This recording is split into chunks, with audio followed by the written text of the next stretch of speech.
Ahoj přátelé a kamarádi, dneska jsme si pořídili na naše nomádství cesty po Evropě Potencing Atom 4K Full Combo. Tak ukážeme si, co se tam všechno nachází vevnitř v krabici.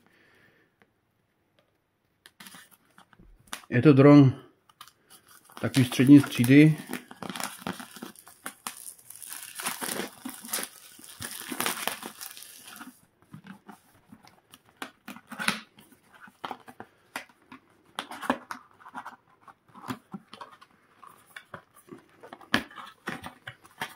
Tak, návody.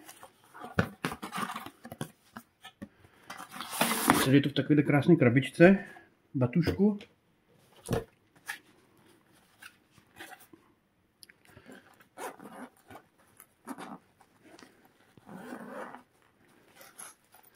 Tak, tady nahoře máme kabely, náhradní vrtulky, další nějaký návod,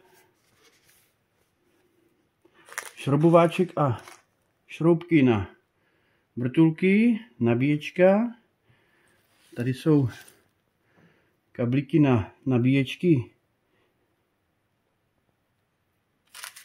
tady máme pytlíček, aby se nám to nezapařily koulky. Tak, tady máme popruh na brašničku. Krásný, vytuněný. Tady máme ovládátko, do kterého se dává telefon.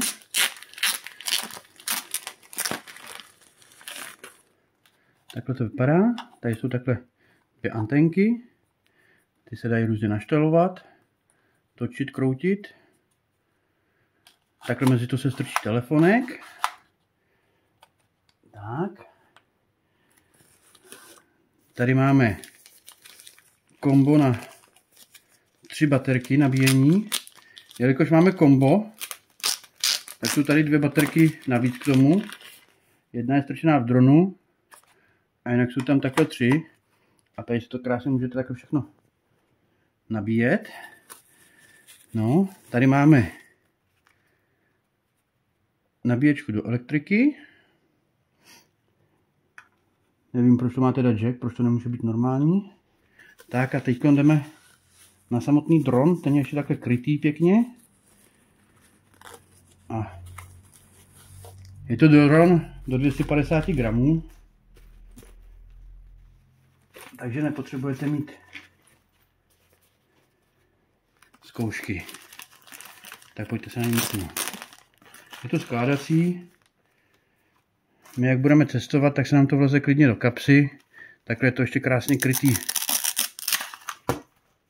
Tak, už odlít. Tak ještě jsou tady ty vrtulky krytý krásně, aby se nic nepoškodilo. Je to jednoduchý, prostě se to vyklopí. Není tam žádná. Ještě tady máme krytky. Ty vrtulky jsou opravdu papírový.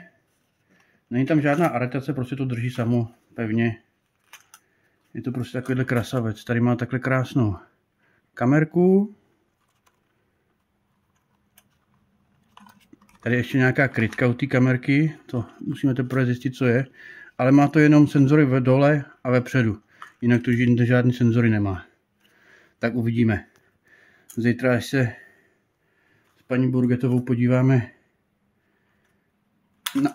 a už jsme na to přišli, takhle se to odjišťuje a to se asi dělat nemá. Uvidíme to, až si přečteme návod. To dáme zítra video a s paní Burgetkovou vám ukážeme, jak to lítá.